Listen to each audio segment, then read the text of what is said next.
Hi hello ನಮಸ್ತೆ. ನಾನು ನಿಮ್ಮ ಪ್ರೀತಿಯ ಮನೋಜ್ ಮಾತಾಡ್ತಾ ಇರೋದು. ಇವತ್ತು ವಿಡಿಯೋ ಮಾಡ್ತಿರೋದೇನು, ಕಾಲು ಸೋಪು. ತುಂಬ ರುಚಿಕರವಾದ ಕಾಲು ಸೋಪ್ ಮಾಡ್ತಾಯಿದ್ದೀನಿ. ಬಾಣಂತಿಯರಿಗೆ, ಮಂಡಿ ನೋವು, ಮಕ್ಕಳಿಗೆ ಎಲ್ಲರಿಗೂ ತುಂಬ ಒಳ್ಳೆಯದು. ಈ ವಿಡಿಯೋ ಇಷ್ಟ ಆಗಿದೆ ಲೈಕ್ ಮಾಡಿ, ಶೇರ್ ಮಾಡಿ, ಕೊನೆಯವರೆಗೂ ನೋಡಿ.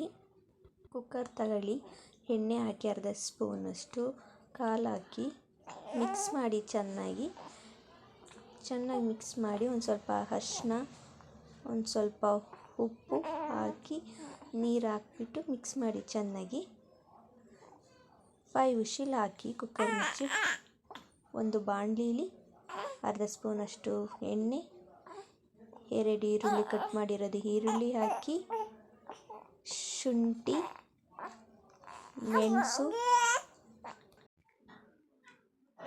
ಲವಂಗ, 1 ಏಲಕ್ಕಿ ಕಾಯಿ ಚೆನ್ನಾಗಿ ಮಿಕ್ಸ್ ಮಾಡಿ, 2 ಮೆಣಸಿನ್ಕಾಯಿ, 1 ಬೆಳ್ಳುಳ್ಳಿ, 1 ಉಂಡೆ ಚೆನ್ನಾಗಿ ಮಿಕ್ಸ್ ಮಾಡಿ, ಒಂದು ಸ್ವಲ್ಪ ಕೊತ್ತಂಬರಿ ಸೊಪ್ಪು ಚೆನ್ನಾಗಿ ಮಿಕ್ಸ್ ಮಾಡಿಬಿಟ್ಟು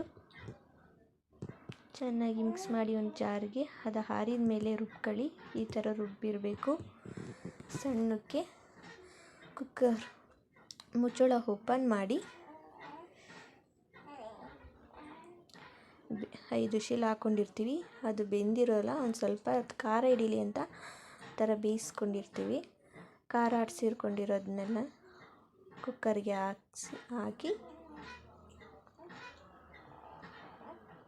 ಒಂದು ಸ್ವಲ್ಪ ನೀರು ಹಾಕಿ ಮಿಕ್ಸ್ ಮಾಡಿಬಿಟ್ಟು ಹಾಕಿ, 1 ಚೊಂಬಷ್ಟು ನೀರು ಹಾಕಿ, ಒಂದು ಸ್ವಲ್ಪ ರುಚಿಗೆ ತಕ್ಕಷ್ಟು ಒಂದು ಸ್ವಲ್ಪ ಉಪ್ಪು ಹಾಕಿ ಚೆನ್ನಾಗಿ ಮಿಕ್ಸ್ ಮಾಡಿ ಕುಕ್ಕರ್ ಮುಚ್ಚಳವನ್ನು ಹಾಕಿ ಮತ್ತೆ 5 ವಿಷಿಲ್ ಹಾಕಬೇಕು. ಈಗ ನೋಡಿ ಹೇಗೆ ಸೂಪರಾಗಿರುತ್ತೆ, ಗರಂ ಥರ ಇರುತ್ತೆ, ತಿನ್ನೋಕ್ಕೆ ತುಂಬ ಟೇಸ್ಟಿಯಾಗಿರುತ್ತೆ. ಸೋಂಪು ಬಾಣಂತಿಯರಿಗಂತೂ ತುಂಬ ಚೆನ್ನಾಗಿರುತ್ತೆ. ಈ ವಿಡಿಯೋ ಇಷ್ಟ ಆಗಿದೆ ಲೈಕ್ ಮಾಡಿ, ಶೇರ್ ಮಾಡಿ, ಕಮೆಂಟ್ ಮಾಡಿ. Thank you all.